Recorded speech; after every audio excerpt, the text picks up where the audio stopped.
네, 매주 목요일 나오셔서 이 가상자산 시장에 대한 이야기 해주시는 분이죠. 오늘은 엠블록 김용우 에디터와 함께 이야기 나눠보겠습니다. 안녕하세요.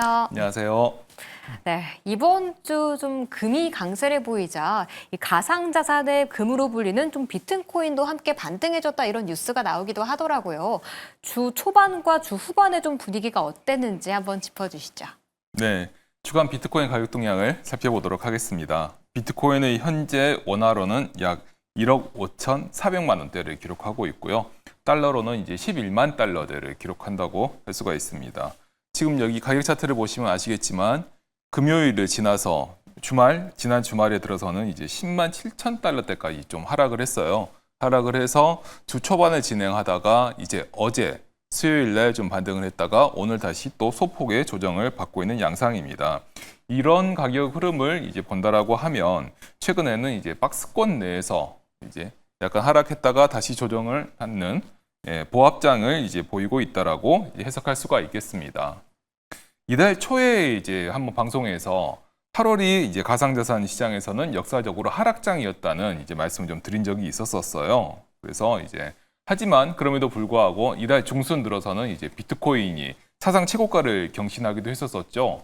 그맘때쯤 해서 이제 통계에 반하는 행보가 나오나 상당히 큰 기대가 있었었는데요. 하지만 이제 지금 이제 9월 초고 이번 주 초인 이제 8월 말 들어서는 조정이 다시 강하게 나오면서 8월 초와 8월 말 대비를 했었을 때 보면은 소폭 하락하는, 그래서 월초 대비로는 하락해서 그동안에 이제 역사적으로 하락장이었다라고 하는 통계에 부합하는 결과가 아쉽게도 나왔습니다. 달 중에 월 이제 중에 나왔었던 중순에 나왔었던 상승 패턴을 계속 이어갔으면은 참 좋았을 것 같긴 한데요. 하지만 하반기 들어서 계속 말씀드렸었던 점점 더 중요해지는 유동성을 둘러싼 이제 경계 심리가 이제 계속 높아지고 있거든요. 그래서 그러면서 이제 눈치 보기 장세가 지금 현재 계속 진행이 되고 있는데요. 이런 여러 가지 상황이 이 시장을 압박을 해서 소폭 하락하는 양상을 보였습니다. 이 같은 추세는 사실 이번 주도 상당히 비슷합니다. 주중에 미국 증권거래위원회와 상품선물거래위원회가 이제 적격 코인에 대해서는 현물 상장을 허용하겠다라는 이런 이슈가 있었었는데요. 이런 이슈에도 불구하고 시장에는 큰 영향을 미치는 것 같지 않아 보입니다. 최근 들어서 좀 자주 나오고 있죠. 현재 이 가격 차트에서도 확인할 수가 있는데요. 주말을 둘러싸고 쭉 가격이 하락을 했다가 주중에 이렇게 만회하는 패턴. 이게 지난주에는 아마 반대였던, 지난주나 지지난주 중에는 반대였던 걸로 기억을 하는데 9주를 제외하고는 거의 모든 주가 상당히 이런 비슷한 패턴을 보이고 있습니다. 이런 패턴이 역시나 이번 주에도 그대로 이제 반복됐고요. 이런 패턴을 보이는 이유를 한번 따져보면 이 주말에는 이제 주로 이제 개인 투자자들이 좀 활동을 합니다. 왜냐하면 기관 투자자들은 이제 직장인분들이시기 때문에 주말에는 쉬거든요. 그래서 주로 가상자산 시장의 주말 이제 시황은 이때 활동하는 개인 투자자들의 매매에 좀 좌우가 되는 경향이 큰데요. 최근 들어서 그래서 주말에 보면은 개인 투자자들이 매도에 좀 집중을 해서 가격이 하락했다라고 좀 해석을 할 수가 있고요. 그 이후 이제 주중에 들어서서는 ETF를 통해서 들어오는 기관 투자자들의 어찌 보면은 그 저점 매수, 그리고 특히 저점 매수와 이제 고점에서 매도를 하는 이런 분들의 이제 매매 패턴은 보면은 상당히 단타라고 할 수가 있죠. 그래서 박스권 장세 내에서 저점과 고점에서 매수와 매도를 반복하는 이런 기관 투자자들이 주중에 활동하기 때문에 이런 박스권 양상을 보이고 있다라고 할 수가 있습니다. 하지만 이런 박스권 양상과 소폭의 등락이 거듭한다는 것은 장을 끌고 나가는 힘있는 이슈가 없다는 또 말로도 해석할 수가 있습니다. 탈중앙화 금융이 이제 장을 한번 힘차게 끌어올렸습니다만 지금은 또 그 기운이 소진된 상태이고요. 그래서 당분간은 이런 상황이 계속될 것으로 보이고 역시나 9월에도 이런 상황이 비슷하게 계속 전개될 것으로 볼 수가 있겠습니다. 이런 상황을 타개하려면 사실 유동성과 관련한 소식이 가장 특효약인데요. 이전에 말씀드렸었던 금리 인하라든지 또는 비트코인 전략적 비축과 관련한 획기적인 소식이 좀 들려온다라고 하면 추세 반전을 좀 기대할 수 있을 것 같아요. 하지만 이런 소식이 지금 들릴 조짐은 보이지 않고 있죠. 9월 FOMC에서도 금리 인하가 진행될 가능성은 좀 있겠습니다만 최근 트럼프 대통령의 이제 임명과 그 새로운 이제 연준 이사의 임명과 더불어서 굉장히 이제 그 예측성이 좀 떨어지는 불확실성이 부각하고 있는 상황이기 때문에 호재로 작용할 가능성은 그렇게 높지 않다고 볼 수가 있겠고요. 따라서 지금은 배틀을 짧게 잡으시거나 또는 보수적인 대응을 하시는 것을 추천드리겠습니다. 네, 그 다음으로는 이제 코인 시가총액 2위인 이더리움을 살펴보도록 하겠습니다. 이더리움은 현재 원화로는 613만 원을 기록하고 있고요. 달러로는 약 4,400달러대를 기록하고 있습니다. 주간 등락률을 보면은 약 4%가 하락해서 2%대 하락인 비트코인보다 좀 더 많이 떨어졌죠. 큰 폭의 좀 조정을 받고 있는 양상입니다. 하지만 월별로 봤을 때 보면은 비트코인은 8월에는 역사적으로 반복됐던 하락장을 기록했지만 이더리움은 그렇지 않았습니다. 8월 1일 가격대가 약 3,600달러대였었어요. 하지만 8월 31일 월 종가는 4,400달러대로 끝나서 비트코인보다 상당히 훌륭한 수익률을 기록했고요. 비트코인은 통계를 따랐지만 이더리움은 그 통계를 벗어 던지고 상당히 큰 폭의 상승을 기록했다고 할 수가 있습니다. 그동안의 저평가를 어느 정도 해소했다고도 할 수가 있겠고요. 하지만 이 같은 상승세가 이제 9월까지 이어질 것이냐는 역시나 비트코인과 비슷하게 다소 힘에 붙여 보인다고 할 수가 있겠습니다. 특히 이더리움이 3년 만에 사상 최고가를 경신하면서 저점을 높여놓은 탓에 투자자들이 아무래도 매수보다는 차익 확보를 위한 매도에 좀 더 집중을 하고 있거든요. 특히 여기에 이더리움 재단까지 이제 가세를 하면서 좀 더 매도 심리를 높여놓은 양상입니다. 지난 3일 이더리움 재단, 이더리움을 발행하는 곳이죠. 발행하고 관리하는 곳인데 이더리움 재단이 1만 개의 이더리움을 매도를 해서 운영 비용을 확보하겠다고 하면서 투자 심리를 좀 낮춰놔서 그게 이 3일입니다. 그래서 차트에서 보시면은 이때 이만큼 회복했다가 이만큼 하락을 했죠. 이 소식 때문에 악재로 작용을 해서 소폭 하락했다가 그래도 다행히 그 다음 날에는 어느 정도 회복을 한 양상인데요. 이렇게 이 안 좋은 소식, 그러니까 매도 소식에 따라서 이렇게 등락이 거듭하고 있는 것을 보면은 아무래도 투자자들의 심리가 조금 불안정한 사실이라는 걸 확인할 수가 있겠고요. 그래서 일단은 현재 지금 이더리움을 둘러싼 이 매수와 매도 현황을 살펴보자라고 하면 추가 매수가 지금 크게 눈에 띄고 있지 않은 양상입니다. 특히 9월 들어서는 이제 매수보다 잦은 매도 그리고 잦은 거래로 인한 손바꿈이 많이 관찰되고 있고요. 따라서 그에 따른 박스권 장세가 계속 이어질 가능성이 높다는 점도 유념하셔야 하겠습니다. 그 다음은 이제 주간 암호화폐 ETF 유출입 현황을 살펴보도록 하겠습니다.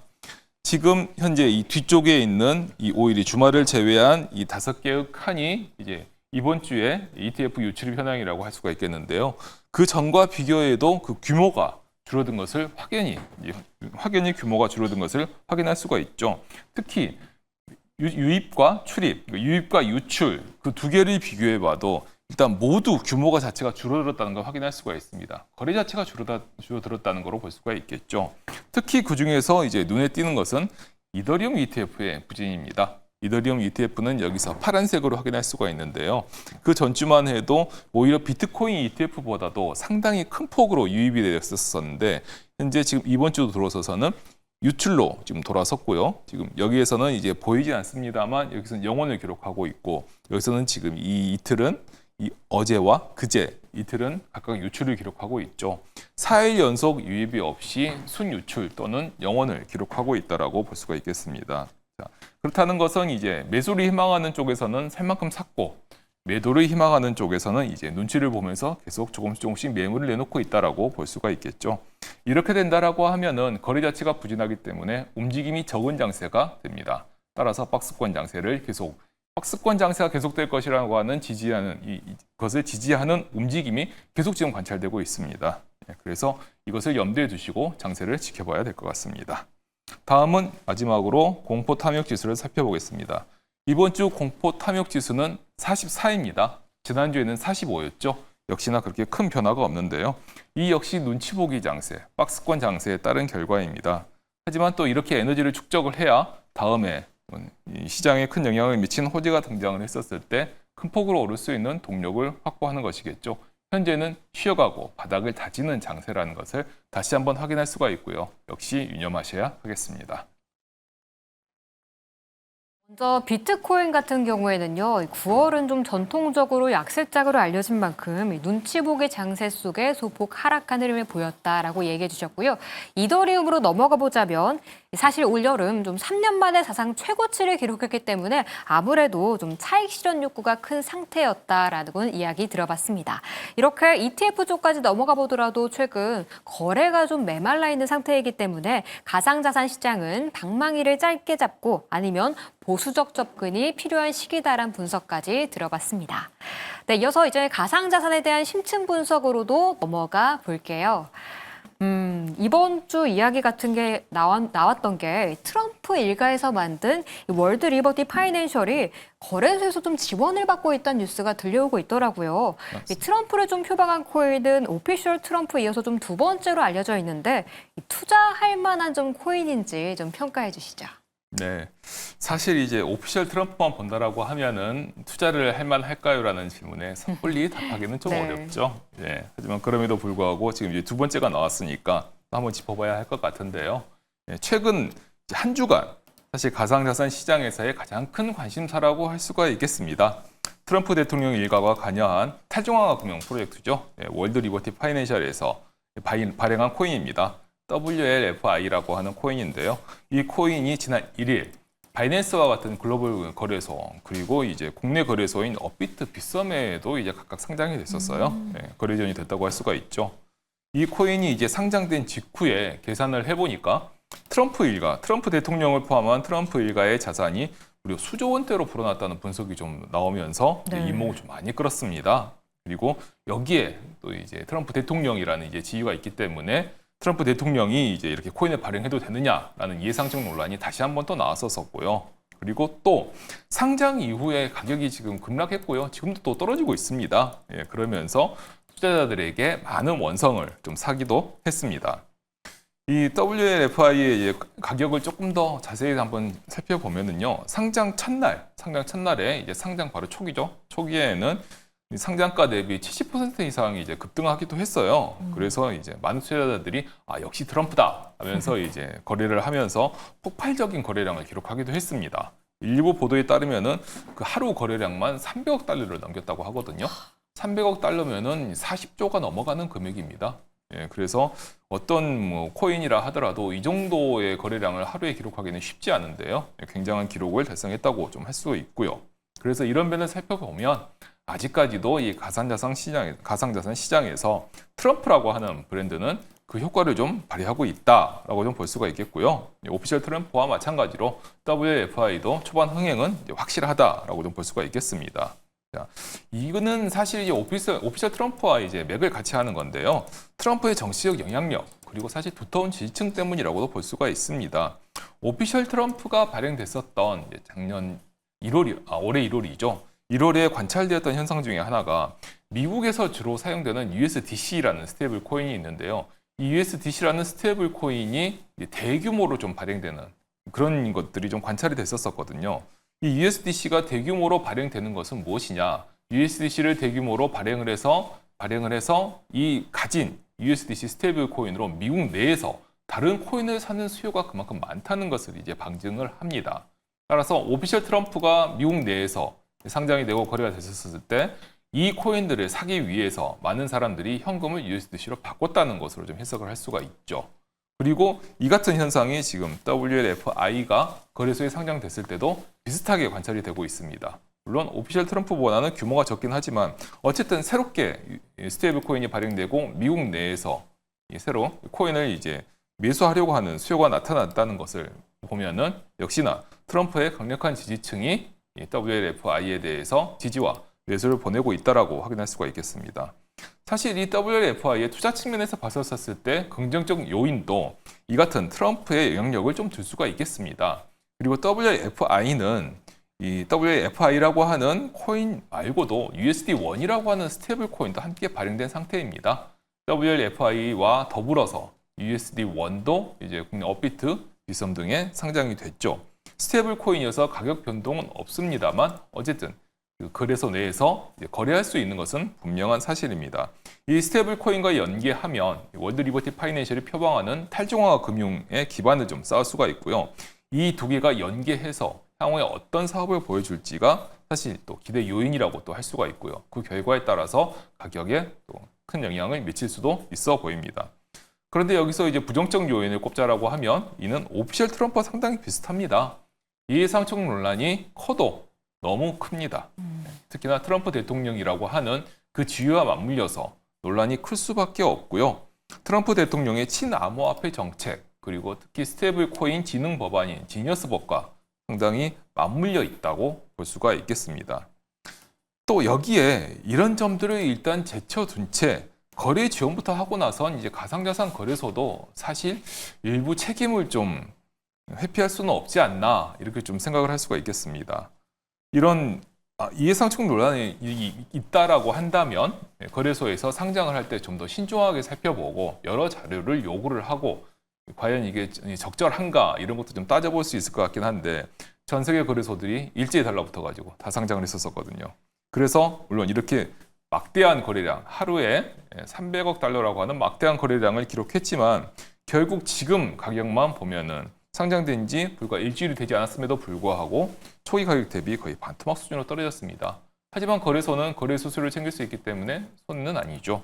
그래서 이런 이해상충 논란과 함께 거래소의 이익만을 추구하는 이런 행태도 상당히 비판적으로 볼 수 있고요. 이는 결국 코인의 투자 측면에서도 부정적인 요인으로 귀결된다라고 할 수가 있겠습니다. 네, 초반에는 좀 흥행을 하긴 했지만 현재는 반토막 난 상태다라는 점이 좀 굉장히 귀에 들어왔는데요.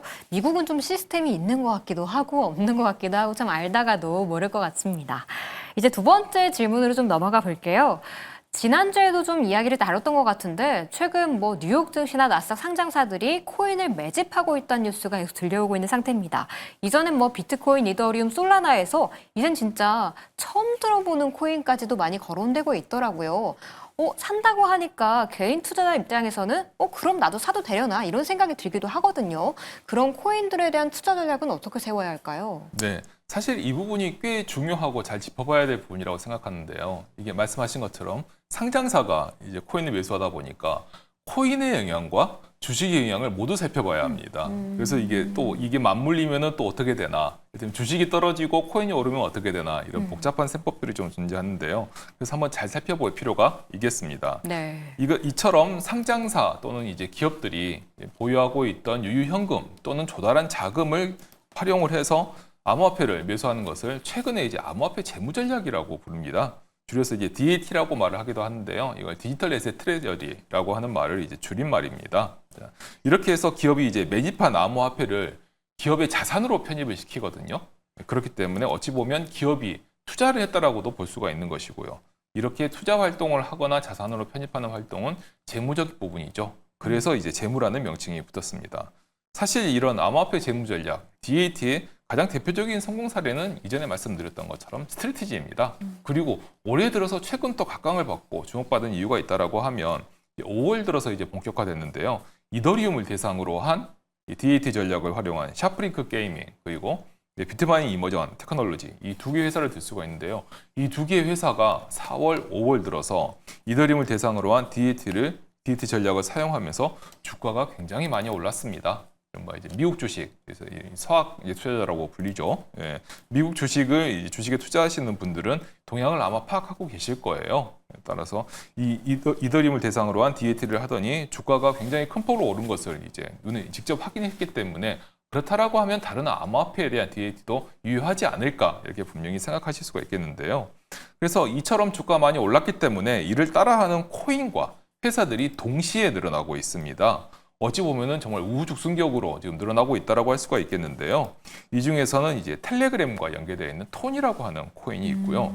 그리고 바이낸스 거래소가 주축이 돼서 이제 만든 BNB라고 하는 코인이 될 수도 있고요. 코인도 있고 페이스북이 예전에 과거에 미국 정부에 의해서 이제 중단되기 이전에 진행을 했었던 블록체인 프로젝트인 리브라라고 하는 프로젝트가 있습니다. 이 리브라의 후예인 이제 코인들이 몇 개 있는데요. 그 중에 하나는 수이가 있고요. 그리고 이제 우리나라의 성공한 창업가라고 할 수가 있죠. 레디시라고 하는 이제 웹소설 플랫폼을 카카오에 매각을 했죠. 카카오에 매각한 이승윤 씨가 다시 블록체인 업계에 뛰어들어서 새롭게 창업한 스토리 프로토콜이라는 곳이 또 있고, 그리고 탈중앙화 금융에 특화된 메인넷의 원조라고 할 수가 있습니다. 지금 시가총액 10위권 내에 있는 하이퍼리퀴드라고 하는 탈중앙화 금융 프로젝트가 굉장히 각광을 받고 있는데, 그리고 그런 종류의 프로토콜의 원조격이라고 하는 인젝티브라고 하는 것을 쓸 수가 있는데요. 이런 여러 코인들이 지금 DAT에 지금 뛰어든 상태입니다. 아마 이 방송을 듣고 계신 여러 투자자분들께서는 처음 들어보시는 코인들도 꽤 많을 거예요. 이런 여러 코인들이 지금 점점 상장사와 손을 잡고 이제 암호화폐 투자 전략, 암호화폐 재무 전략이 뛰어들고 있고, 이게 뉴스가 되기 때문에 이런 코인까지 뉴스에 나오나 하시는 분들도 꽤 많으실 겁니다. 하지만 처음 들어본 코인이라 하더라도 이들이 지금 시행하고 있는 이 암호화폐 재무 전략의 규모를 따져보면 상당히 큰 규모입니다. 대다수가 암호화폐를 구매하기 위해 상장사 또는 투자사와 손을 잡고 펀드를 조성을 하는데요. 그 펀드가 이제 외부에서 자금을 조달하거나 아니면 본인들의 자금을 투입을 해서 이제 조성을 합니다. 그런데 이 펀드 규모들이 대다수가 1억 달러가 넘습니다. 하나로는 무려 1,400억 원 수준이고요.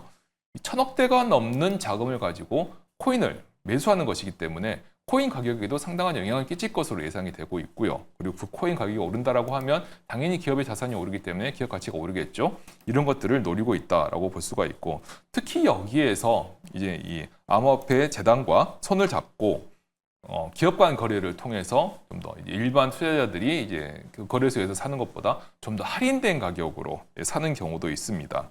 또 여기에 이제 암호화폐에 따라서 예치를 하면 수익을 주는 암호화폐도 있거든요. 이런 암호화폐의 경우에는 이제 대규모로 암호화폐를 매수한 이후에 그것을 이제 예치를 해서 그에 따른 수익을 이제 받아가는 경우도 있습니다. 이렇게 받는 수익은 또한 기업 내부의 이익 또는 자산으로 잡히기 때문에 자금 조달을 위한 홍보 소재로 또 활용되고도 있습니다.